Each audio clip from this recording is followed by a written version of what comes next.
Onassis Foundation.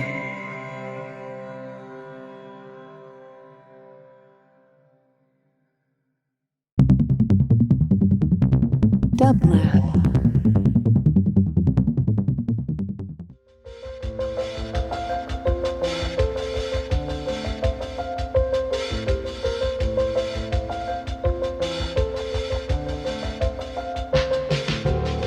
Welcome to the Quarantine Tapes, a daily podcast from Onassis, LA and Dublab. Hosted by Paul Holdengräber, this series chronicles shifting paradigms in the era of social distancing.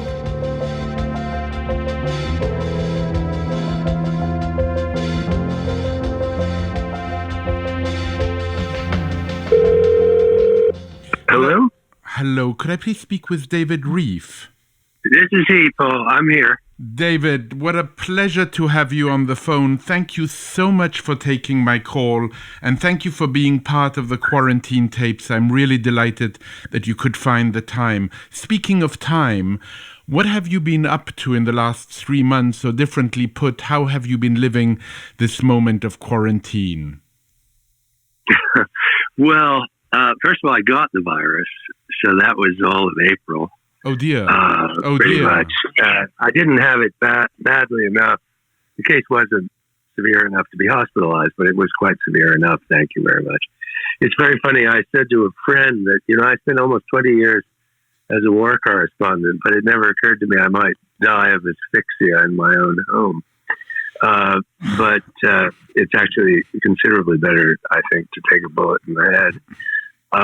But out of the 3 months, I missed one of them to the virus itself. Apart from that, I think I'm doing what everybody is doing, which is alternating between befuddlement and anxiety. I mean, I don't find it there. I know a couple of people who seem to have actually in some bizarre way enjoyed it. They don't have to dress up anymore. Women, a couple of women I know have told me that, it's a relief not to have to put on makeup, et cetera, et cetera. But, I mean, most people I know, I think, feel more or less, of all genders, inclusively, feel more or less the same, which is maddened by this. Because, particularly if one's intelligence, I think, is interactive or dialectical. If you have to, in some ways, if your intelligence is a function of your interaction with people. I don't know if poets are doing better since that's less true for poets, I think. But I find it, sure, I talk on Zoom with people and the rest of it, but it's not the same. And I doubt I'll ever be convinced it will be. I mean, of course, there are lots of issues, political issues and social issues about the lockdown. But you asked about my own personal feeling, and that sort of, in a rather banal way, describes it, I guess. Not really banal, but it does describe the moment you have. And I'm, of course, very sorry that you contracted the virus and relieved that it wasn't severe in your case. In your case, I don't think I've spoken with anybody yet in these 50 and some quarantine tape moments who have contracted the virus, and well, it must be terrifying in many ways. It is terrifying because you don't think you're going to get another breath. I mean, in my case, it was the classic form about feeling that I didn't know how long I could breathe for. There, of course, COVID-19 is such a protean disease. Other people say it's might be vascular and other things. So I suppose I just had one form of it. But anyway, it's behind me. Whether it's actually true that one has some immunity or not seems quite unclear. It's unclear. I've spoken now to doctors as well, as you know, and I think the befuddlement, as you use that word, is among people who are in the know, so to speak, and also people who are just reading, such as myself, the newspapers and listening to people talk about it. I think there's such a deep level of befuddlement and perhaps just ignorance as to how to overcome this moment. But you're not ignorant about everything at all. And I want to speak to your reactions and your knowledge as someone who has thought a very great deal about memory and forgetting. What do you make of the recent removal, which happened today again, of Confederate monuments? I think the Confederate monuments issue is a very special one because when compared, say, to cases where, like Churchill or like Gandhi, and as you probably know, and people know about the controversy over Churchill statues. What they may not know is that there have been large moves in West Africa to remove statues of Gandhi and remove his name from public places because of his anti-Black racism. So, those to me are hard cases. The Confederate images are not, for a wide variety of reasons. First of all, historically, what seems to have happened, I have written about this, is that, the Union, the Federal Army won the war, but the Confederates, to a very large extent, won the post-war.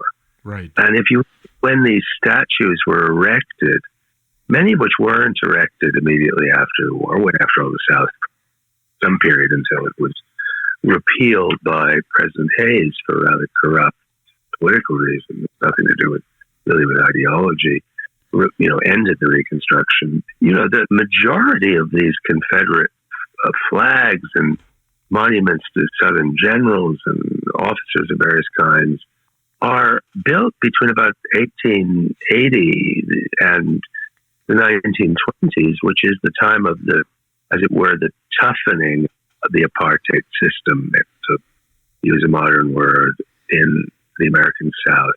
These things weren't built 1 minute after the war. They're part of an ideological effort to symbolically solidify white supremacy. And as far as I'm concerned, anyway, the idea that a defeated rebel army, even if its cause had been less palpably unjust, and you can't think of a more unjust cause than fighting in the name of slavery. But even if it had been another cause, even if there had been a secession for other reasons, that monuments to the secession would be all over the region of this, where the secessionists, you'd find that ludicrous in any other country. Can you imagine if the Nigerian government permitted statues to the Biafran secession leadership to go up in southeastern Nigeria? The whole thing is absurd, except that the South, in some ways, the Confederacy, lost the war on the battlefield and won the war of memory. So much so that as there are all these military bases of, again, the Federal Army, which are named after rebellious generals, the most obvious being the one that's being debated right now, which is the airborne headquarters, Fort Bragg, right. Which is after a cavalry general named Braxton Bragg. And, it's an absurdity in historical terms. And, of course, it's an affront to the descendants of those people who the Federal Army, or at least Lincoln, wanted to free. I'm not saying the war started such noble reasons on the part of the North, but with the Emancipation Proclamation, the war aim of the North became to end the slave regime. And, it seems to me these statues, these Confederate flags, battle flags over state houses, these things should have come down ages ago. They should have never been permitted to be put up in the first place. And, I don't see why one needs, I think there are other statues and commemorations where things are much, much more ethically complicated. But frankly, I don't think it's any more ethically complicated than taking down the Nazi street names in Germany or the Stalinist names in Russia. It just seems to me just a very modest amount of restoring the ethical balance of things. There's nothing murky. There's nothing murky with doing that. What's interesting to me also, I mean, I asked you about the Confederate monuments, but now it's happening around the world. I read that in Bristol they removed a statue. In London they removed a statue. This is something that I know is of interest to you in a broad and sometimes abstract way, but now it's extremely concrete. I mean, you write about this quite brilliantly. I must say to our listeners, they should all go out and get your book In Praise of Forgetting, where you talk about issues that pertain to this, and you say in modified ways many times that memory is a species of morality. That memory is a species of morality is one of the more unassailable pieties of our age. I love the way you phrase that. How so? We now live in societies where and it partly has to do with the relevance and influence of the human rights movement, which is, the reigning secular religion of progressive people in the world, probably for better and for worse. I said for worse because it has no economic vision whatsoever. You have a vision of rights divorced from a notion of how to reform the economy. I mean, the human rights movement wants there to be less inequality, but what economic system are they proposing? And then you ask them that, and they say, well, that's sort of not our job. But it is an ethical system. It is an ideology, human rights, and it should be judged with the same severity as any other ideology. But as far as memory goes, I think there are many situations in which memory is the right choice for a society to make. What I insist on, though, is that memory is not by definition moral, and forgetting, in the sense, by the way, when I say forgetting, I don't mean forgetting in the literal sense. That's neurologically largely impossible. Right. I mean for what Nietzsche called active forgetting, by which he meant public silence, basically. And I think sometimes that's preferable. For example, if you believe that not all good things go together, that if you believe in what the philosophers call incommensurability, which in effect says some good things are in opposition to each other. Now, a lot of people who probably listen to these wonderful programs of yours probably do think all good things go together, but I am not one of them. I think Isaiah Berlin and other sort of social democratic or liberal in the North American sense, philosophers of that type, Bernard Williams, others, had it right when they said that all good things don't together. Indeed, they can be in opposition. So the obvious one is the one you hear in the marches, which is no justice, no peace. Well, that may work here, and that may be a slogan that's coherent in U.S. terms, but say it's not necessarily coherent in a war. The examples I give in my little book and In Praise of Forgetting are Northern Ireland and Israel-Palestine. In both cases, it seems to me, neither side is likely to win a decisive victory in which its version of events can be imposed. The way, say, in South America, the fall of the dictatorships in Chile and in Argentina and in Uruguay, less in Brazil, unfortunately, meant that, there was some popular consensus, not absolute, doesn't mean there weren't sympathizers to the dictatorships who remained in all three of the countries I mentioned, but there was a widespread consensus that the dictatorship had been a bad thing, and that it should be repudiated by the state, by the democratic state. But what do you do in Israel-Palestine? No side is going to win that war, barring some extraordinary event, which seems to me quite improbable. So imagine, for the sake of argument, that there were an Israeli-Palestinian peace accord that both sides could live with.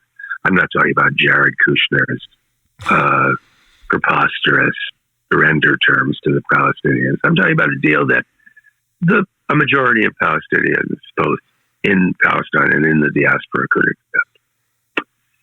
You can't tell me that the Israeli memories of the founding of the State of Israel and Palestinian memories of the Nakba, both literal memories, because after all, there are still some people old enough to remember what happened.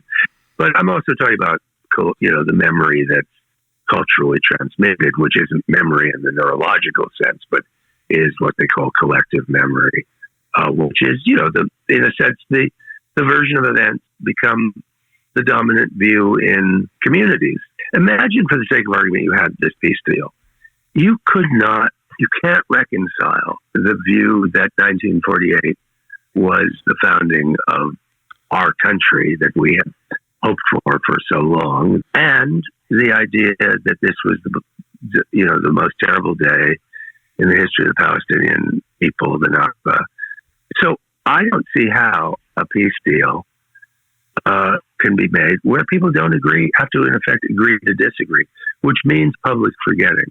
You already see it, by the way, in Northern Ireland. And you speak about it very interestingly in terms of Spain, where you speak about the Pacto de Olvido, which you see as a very instructive model and example. But I'm wondering, David, in a sense, what so many people are calling for now and what seems to be needed at this moment is quite the contrary in this country, no? Yeah, it may be the right decision in this country. I mean, and indeed in Imperial Europe. I mean, the statue of that slaver, Colson or whatever, I know Bristol quite well. Quite well. I've been there quite a number of times. And of course, for decades, people in Bristol have agonized over this wretched statue. And it's quite fine as far as I'm concerned that people finally, perhaps they could have found a slightly less violent way, but then they've been trying peacefully for 30 years to do this, to get rid of the statue, and somehow it never happened. So I find it difficult to blame them for I don't consider that a hard case either. I mean, it's slightly different in the sense that it's more a function of historical complacency than a political program, as the erection of these monuments to General Lee and the decision, the way the United States military ended up using the names of Southern generals for its bases, whereas you'd think those were the people who should be viewed as disgraces to the uniform because they were rebels, they were traitors. So, I mean, I don't think that's what happened in Bristol. I think a lot of people in Bristol thought he did lots of good things for the city, and we don't really want to think about where the money came from. Right. But so it's a slightly different case than either the Confederate ones or than the statues of Cecil Rhodes, the great imperialist of, in South Africa for a long time that, there's a university named after him and other things. And there's been a movement in South Africa, mainly among students, but certainly supported by many people or their elders to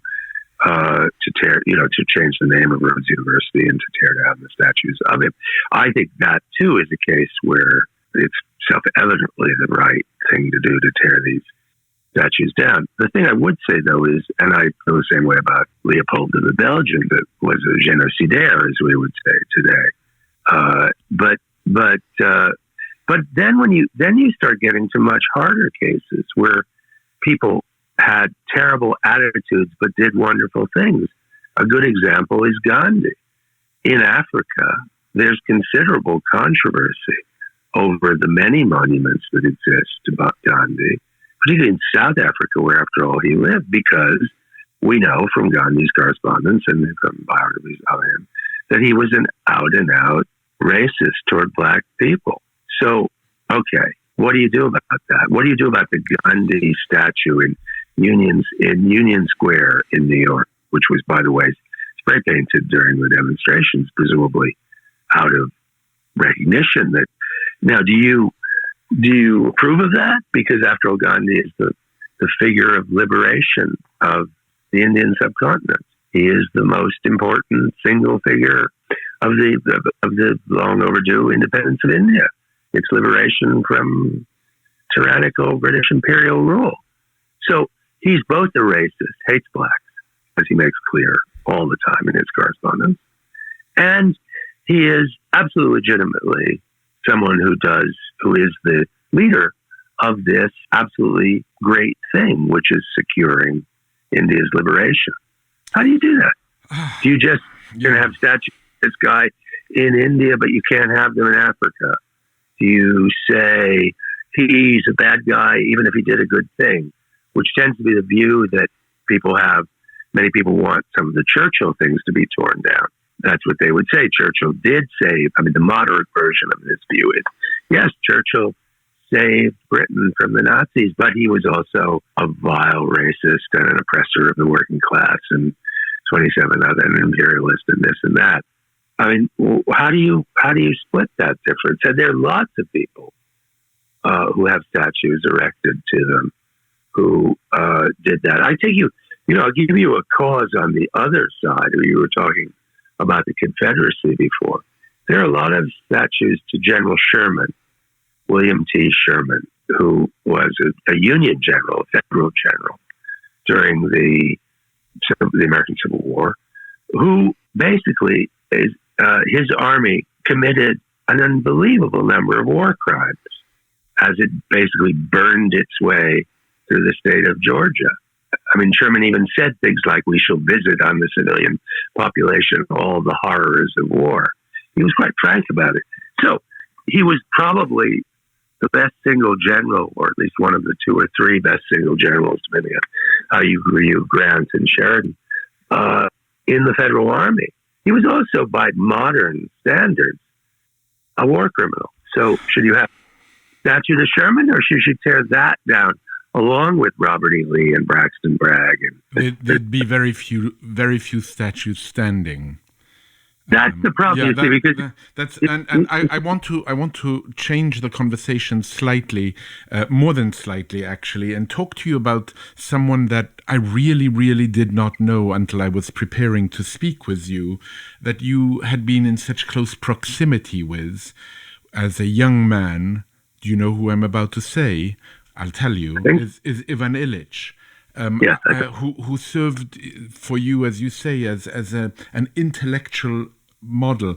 I feel that, speaking of memory and forgetting, I don't know how many of our listeners will know who Ivan Illich is, or they might know who Ivan Illich is as a character in a Tolstoy book. Yes, in the Tolstoy. But I met Ivan as well, and will never forget him. I think one never did forget him when one met him.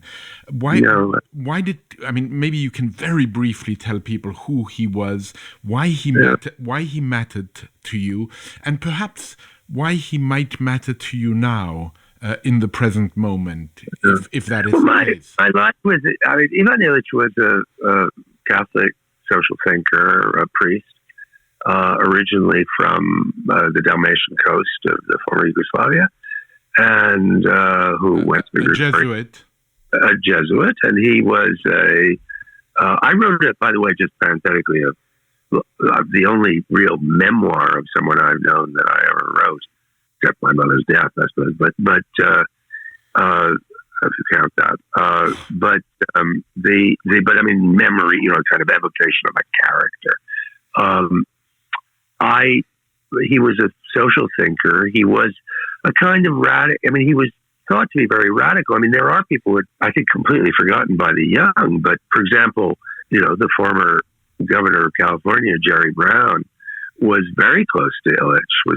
Illich had a center in Cuernavaca, Mexico, for many years, and Jerry Brown was down there a lot. And I went to Oakland to Jerry Brown's home, where Ivan Illich spent a weekend, and we were all together there talking, about the future or the non-future of education. Yeah, Ivan wrote a book called Deschooling Society, where he basically said education, to put it very, very crudely, should stop being both hierarchical and so chronological that just putting people who are kind of forcing out of schools from the age of 5 to the age of 25 is a huge mistake in human terms.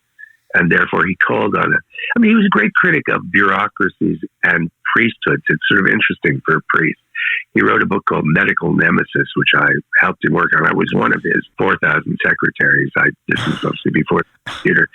I dropped out of he was always kind of Piper figure. He would go to New York or London or Berlin or wherever, and he'd tell all the young people to simply leave and come work for him. And I did. I dropped out of Amherst College and drove to Mexico to work for him and spent half a year doing just that. I mean, to some extent, my parents were both very high-powered people, but my first independent intellectual life was in this strange version of the Catholic left, although how far we would call Ivan a person of the left, as opposed to simply a radical and an iconoclast, is debatable. But I think he's a model in being willing to rethink everything, to not take any established order for granted, which doesn't mean tearing it down with nothing to replace it, by the way. He was the opposite of a nihilist, and certainly the opposite of a person who thought, well, if you just tear things down, something better will replace them. He certainly knew in his skin how bad things could get. His mother, in fact, was a Jew, and so during the war, he's of a generation. He would have been a teenager at the beginning, and they all survived, but he understood very well how bad things can get. I mean, people say, things are at their worst, whether it's Trump or this or that, but the stark truth is things can get better, but they can also get a lot worse than we imagine. Even, Nazi Germany, the sort of example that in some sense is out of bounds because it's thought to be too extreme. I mean, of course it could have gotten worse. Germany could have won the war. They came pretty close.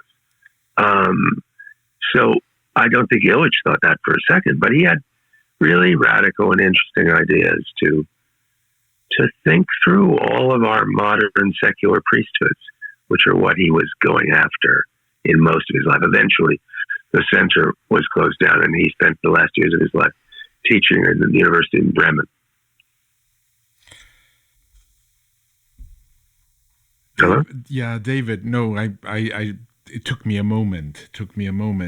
Also, I was just remembering him, remembering that first extraordinary line from Medical Nemesis, which I'll quote from memory, something like, "The medical establishment is a threat to health."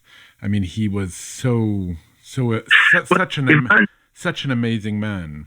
He had the courage of his convictions too. I mean, one must say that Ivan, he was diagnosed when I was working for him in Mexico. He had a benign brain tumor of the jaw, the face, and it was benign. Therefore, it could have been cured, removed.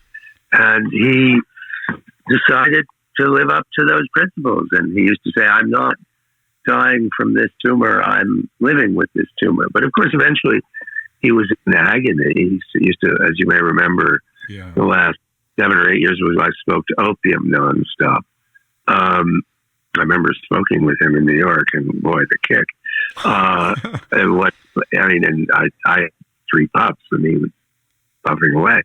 But he was in agony. But he stuck to his principles, and on a selfish level, because he probably would have lived a lot longer. I wish he hadn't, but he did. But he was a really radical thinker, and a lot of people say they're radical thinkers, but not that many actually are. David, my goodness, our enemy here is time. I had so many more things I wanted to talk to you about. Your time as an editor, working with people like Joseph Brodsky and Philip Ross and Marguerite Yourcenar and so many others. Also your love of poetry. That will all be for another time. For now, I feel that the little snippet you gave us of Ivan Illich, someone who lives according to their principles to the very end, will serve us well as a way of bidding farewell. And I look forward to seeing you again soon. And I'm so happy that you kicked this pandemic. And I hope you stay safe now. Thank you, and you. I'm glad to talk to you, Paul. I'm very glad to talk to you. Bye-bye, David. Bye-bye. To support this show and Dublab's progressive programming, go to dublab.com/support.